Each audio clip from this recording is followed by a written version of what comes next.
अब मेरे दो रूप हमेशा समझो, एक रूप वो जो इम्परफेक्ट है और एक रूप जो परफेक्ट है। हमेशा ध्यान रखना, अगर हम पूरे ओवरऑल वर्ल्ड में भी करें तो एक इम्परफेक्ट पर्सन, एक परफेक्ट पर्सन, एक रिच पर्सनैलिटी वाला स्थिर व्यक्ति और एक अस्थिर व्यक्ति अर्थात निरंतर व्यक्ति।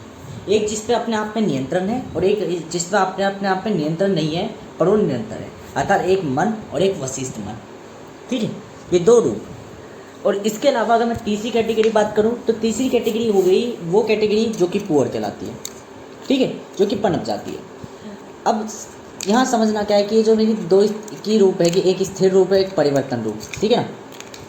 तो आप समझो अहम के दो कारक है, एक जगह वो जहाँ वो इम्परफेक्टली चल रहा है, चीज़ों को बुरा सोच रहा है, वो कर रहा है, तो एक जगह वो जहाँ प्रयत्न वो चीज़ों को बेहतर कर रहा है, परफेक्ट बना रहा है और चीज़ों को सही कर रहा है, अपने नियंत्रण में कर रहा है। अब यहाँ आप एक चीज़ समझो ऑलवेज जो अंडरस्टैंड करनी है वो ये है कि जो स्थिर व्यक्ति होते हैं हमेशा ध्यान रखना, ये तीन जरूरी है, एक साधारण व्यक्ति, एक क्या बोलते हैं स्थिर व्यक्ति और एक निरंतर व्यक्ति। निरंतर व्यक्ति वो व्यक्ति है जो पहचान कुछ नया ला रहा है, बिल्कुल एब्स्ट्रैक्ट थिंकर।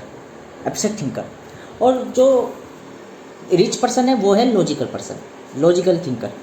और जो जिनके संग हनन हो रहा है, जो गरीब मानसिकता के जो क्या बोलते हैं या यूँ कह लो कि वो जो क्या बोलते हैं साधारण व्यक्ति है, वो है फैक्चुअल या बिलीवेबल पर्सन, जो बिलीव करते हैं, जो चीज़ों को मानते हैं कि अगर नियम है तो नियम हमारी ड्यूटी बनती है, नियम को मानना ही सबसे बड़ा धर्म है, कर्तव्य है। ठीक है, हमारे शास्त्र वगैरह ये जो सब चीज़ साधारण मानव मानता है ये सभी ही पुअर माइंडसेट होते हैं। ठीक है, क्योंकि इनको वश में आसानी से करा जा सकता है, इन्हें इनका बिलीफ ऑटोमेटिकली ईजिली बदला जा सकता है, क्योंकि इनके मन में सोच ही नहीं पनपती कभी कि अगर मैं कोई नियम का पालन कर रहा हूँ तो क्यों कर रहा हूँ। सामान्य सी बात है। और एक होते हैं रिच पर्सन, वो जान जाते हैं कि चीज़ों को हनन करा जा सकता है, चीज़ों को अपने अनुसार चलाया जाता है, वो क्या करते हैं चीज़ों को कंट्रोल करते हैं, नियंत्रण करते हैं। फिर ये लोग कहते हैं वो व्यक्ति बुरा है, वो व्यक्ति हमारे से छल कर रहा है। वो छल नहीं कर रहा, छल का रास्ता आप पे भी था, आपने करा नहीं, बस यही आपकी मान्यता थी। आप नियमों को सर्वोच्च मान रहे, आप कह रहे धर्म बहुत इंपॉर्टेंट लगता है, पर वास्तविकता में कोई धर्म नहीं लगता। प्रकृति में कोई जीव को मारने से पहले हल्का सा भी क्षण भर का वो नहीं लगाता। ये मानव ने बनाए हैं कि मारने से पहले उसमें दया करुणा आती है।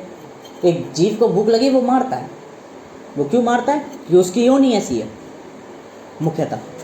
तो यहाँ पर हमें ये चीज़ें सरलता से समझ में आती है कि प्रकृति ने कोई नियम नहीं बना रखा, ये मानव द्वारा है। और मानव भी जो तय कर देता है कि प्रकृति में जीव ऐसे है, वो एक दूसरे को मारने से पहले वो नहीं करती। कभी कभार प्रकृति ऐसे भी रूप दिखाती है जहाँ कोई जीव मारने से पहले 10 बार सोच लेता है, वो मारता ही नहीं, वो उपवास रख के मरना तय करता है पर मारना पसंद नहीं करता। तो यहाँ आप कहना बदल कर दो कि प्रकृति के नियम, प्रकृति का कोई नियम नहीं है, प्रकृति में जो दिखता है वही नियम कहलाने लग जाता है, जो अत्यधिक दिखे वही नियम कहलाने लग जाते हैं कि प्रकृति है, क्योंकि उसे आप बदल नहीं सकते ना। पर वास्तव में प्रकृति का कोई नियम ही नहीं, प्रकृति स्वयं ही एक नियम है। और यहीं से तो समझ में आती है एक स्थिर रूप और एक परिवर्तन, एक निरंतर रूप। निरंतर रूप वो रूप है एब्स्ट्रैक्ट थिंकर, जो कि चीज़ें प्रकट कर रहा है। चीज़ें प्रकट करने का मतलब क्या है, सपोज करो ब्रूस ली था, ब्रूस ली मेक हुआ परफेक्शन से, ब्रूस ली मेक हुआ क्या बोलते हैं मेहनत से, पर उसका जो गुरु था वो अपनी कलाएं कहाँ से लाया। जो पुराने लोग थे वो जब चाहिए नई चीज़ें लाते थे वो ऐसे चीज़ें कैसे ले आते, क्योंकि ये योग थे, ये प्रारंभिक थे। और ये प्रारंभिक थे तो ये स्थिर था। देखो दो चीज़ों से मैंने कही थी, योग का ज्ञान कोई व्यक्ति नहीं जान सकता, कोई जीव नहीं जान सकता, तत्व तक अपने योग तक की प्राप्ति नहीं कर पाते, क्योंकि योग में हजारों मुख हजारों भुजाएं एक संग लेके भी कार्य करे जाते हैं। अब मैं कहने को मैं मानव हूँ, मानव शरीर में हूँ हैं, तो क्या मैं हजारों भुजाएं और हजारों मुखों से कृत्य करूँगा? नहीं, पर तो मैं जानता हूँ कि मेरी एक स्थिति जहाँ मैंने हाथ अगर स्ट्रेट कर रखे और मेरे ऊपर तक की स्थिति, इसमें अनगिनत हाथ पलों फ्रेम में बनने हैं। ये फ्रेम का चक्रण ही पूर्ण मेरे व्यक्तित्व की चक्रण तय करेगा। और यहाँ पर हजारों भुजाएं और हजारों मुख एक संग प्रतिबिंबित होते हुए दिखेंगे फिल्म की तरह, इल्यूजन्स की तरह, पर वास्तविक में शरीर में नहीं हो रहे। पर अगर अदृश्य रूप में कहें तो माँ हजारों मुख और हजारों भुजाएं एक संग कार्य कर रही है।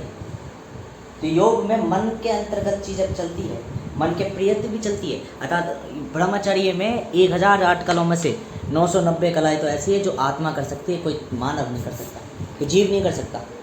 ये तत्वों द्वारा की जाती है, चक्रण द्वारा की जाती है, क्योंकि जन्म मृत्यु यहाँ पर अनंत कालों तक होती रहती है बार बार। इसलिए योग वाला व्यक्ति बहुत शांति से अपने हाथों को यूँ कर रहा है ना, धीरे धीरे धीरे धीरे धीरे करके। आप यूँ मत सोचो कि उसके शरीर की ताकत नहीं बढ़ रही। एक व्यक्ति जो 10-10 किलो के डंबल उठा के अपनी मसल्स बढ़ा रहा है, उसकी मसल्स दिख रही है। और जो व्यक्ति केवल हाथों को इतने आराम से हल्के से यूँ कर रहा है ना, वो नियंत्रण पा रहा हाथों में। वो हाथों को कह रहा है कि जब मैंने दीवार पर मारा तो कितनी आवाज़ आई। ये नियंत्रण कहलाता है, जो योग द्वारा प्राप्त होता है 1 मिनट में। और ये साधारण मानव मांगेगा तो उसकी हाथ की पसलियाँ टूट जाएगी। ये क्या है कि मैं अगर चाहूँ तो मेरे पे इतनी भी कला है, इतनी भी विधि है कि मैं चाहूँ तो केवल गर्दन के बीच में हाथ रख के उसके प्राण निकाल दूँ, हाथ की हथेली पकड़ के मोड़ती उसको पर ब्रह्मांड तक का दर्शन करा दूँ 1 ही सेकंड में, और वापस उसको शरीर में जीवित कर दो। ये सूक्ष्म काली वो होती है योग, ठीक है। तो अब 2 तरीके से मैंने कही कि अगर आपको वास्तविक में हर एक परिस्थिति में, क्योंकि योग हर पल नहीं रह सकता, जैसे बुद्धि हर पल नहीं रह सकती, नियंत्रण भी हर पल नहीं रह सकता। आपकी चीज़ की नियंत्रण भी ये लायक चीज़ हर पल नहीं रह सकती। आप अगर किसी वस्तु को अपने अनुसरण चला रहे हो, कोई परफेक्ट चीज़ चला रहे हो, वो हर पल नहीं रह सकता। इल्यूजन हर पल नहीं रह सकता, सिनेरियो हर पल नहीं रह सकता। आपकी अच्छी जिंदगी हर पल चले ऐसा नहीं हो सकता। ये सब आप बनाते हो। तो वास्तविक में फिर क्या करते हैं? प्रयत्न कि किसी भी स्थिति में क्यों ना हो, हम जब अपनी प्रक्रिया करते रहते हैं, हम अपनी मेहनत करते रहते हैं, तो वो शारीरिक रूप धारण करती है। और शारीरिक रूप इतनी जल्दी नहीं बदलता। मानसिक मेंटलिटी क्षमता बदल सकती है, समय स्थिति परिस्थिति और दुखों के कारण बदल सकती है, परंतु प्रयास प्रयत्न अभ्यास अनुभव नहीं बदलता। वह क्यों नहीं बदलता? क्योंकि उसका इतनी बार प्रयास हो जाता है कि आपको वो चीज़ें रट जाती है। मैंने कही ना, योग निद्राओं में अगर योग ज्ञान की बात करोगे तो अनंत है। पर अगर मैं बात करूँ नसों की, कि अगर किसी भी मानव की नस पकड़ के एकदम उसकी वायु निकाल देना, ठीक है ना, मतलब उसकी अंदर जो प्रभावित था उनको थोड़ा सा संतुलित कर देना, या किसी व्यक्ति को जीवन में किसी भी चक्र से निकाल के दूसरे चक्र में पुनः घटित कराना, ये इनकी कलाएँ होती है। कलाएँ सीखी जा सकती है, कलाएँ प्राप्त करी जा सकती है, ठीक है। कलाएँ सीखी और प्राप्त की जा सकती है। इधर क्या है, व्यक्ति को उसके अनुसरण, यहाँ पे अगर बात करी जाए तो व्यक्ति के अंदर होती है कुल मिला के 1,06,000 ऐसी कुछ 900 इतनी कुछ वो होती है नसें, ठीक है। तो इन नसों को पकड़ के उनका ज्ञान रखा जा सकता है।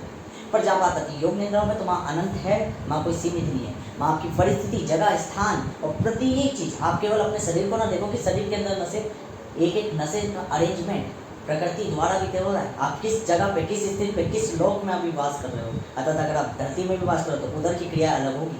अगर मैंने ये तो कही थी योग में कि अगर आपकी टांग ऊपर होकर अगर आप अपनी केवल यूँ भी कर रहे हो ना, ऊपर नीचे हाथ को, तो इसका प्रभाव मस्तिष्क के बीच में जाएगा।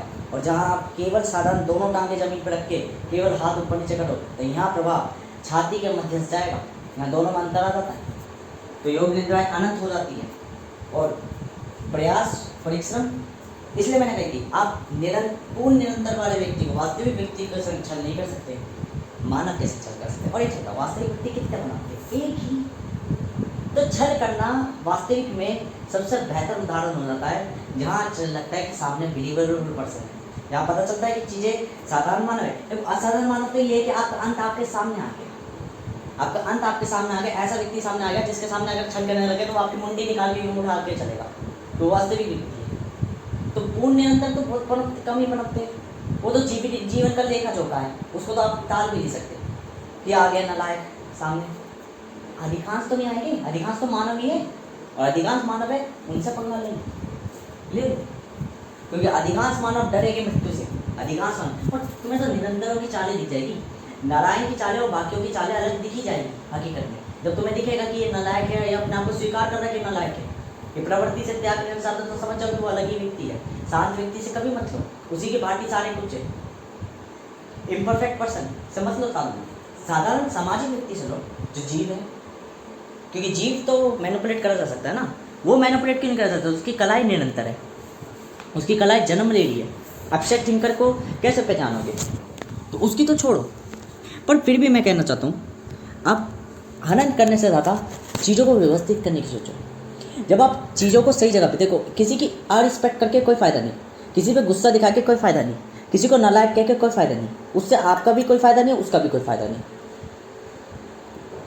पर अगर व्यक्ति को उसकी जगह पे लगा दो, उसको जो आता है उसमें कार्यपूर्ण कर दो। जिस व्यक्ति को रटना आता है उसको रटे वाली जगह पे लगा दो, वो आपका काम करेगा बैठे बैठे, अपनी ज़िंदगी भी सुख से जिएगा, और जब वो सुख से जिएगा तो वो आपको कुछ शेष भाग भी देगा, और उस शेष भाग सूक्ष्म भाग आपका बड़ा भाग हो जाएगा, आपका भी लाभ उसका भी लाभ। तो व्यवहारिक बंदे जीवन ऐसे जीता है एक रिच पर्सनैलिटी, क्यों? वो जानता है दुनिया को अगर मैं ज्ञान दूंगा तो दुनिया को कैसा ज्ञान देना वो मैं जानता हूँ, और जब मैं दुनिया को ज्ञान दूंगा तो दुनिया को ज्ञान लेने दो, क्योंकि अगर वो ज्ञान लेगी तो वो ज्ञान से और चीज़ें बनाएगी, और जब वो और चीज़ें बनाएगी तो मेरी एक सोच की जगह अनेकों सोच पनप गई, बस वो मेरे विरुद्ध ना पनपे, और अगर एक आदमी विरुद्ध पनपेगी तो उसको मैं समाप्त कर दूंगा। क्योंकि देखो, कोई भी सिस्टम परफेक्ट कभी नहीं कहलाता, इल्यूजन्स या इम्परफेक्शन ऑलवेज पनप ही जाती है, ये ज़िंदगी का वो है, तो हमें उसके लिए तैयार होना चाहिए कि दो व्यक्ति के रूप है, एक परफेक्टेड और एक इम्परफेक्ट। परफेक्टेड पर्सन रिच कहलाता है, इम्परफेक्ट पर्सन एक्सट्रीम रिच कहलाता है।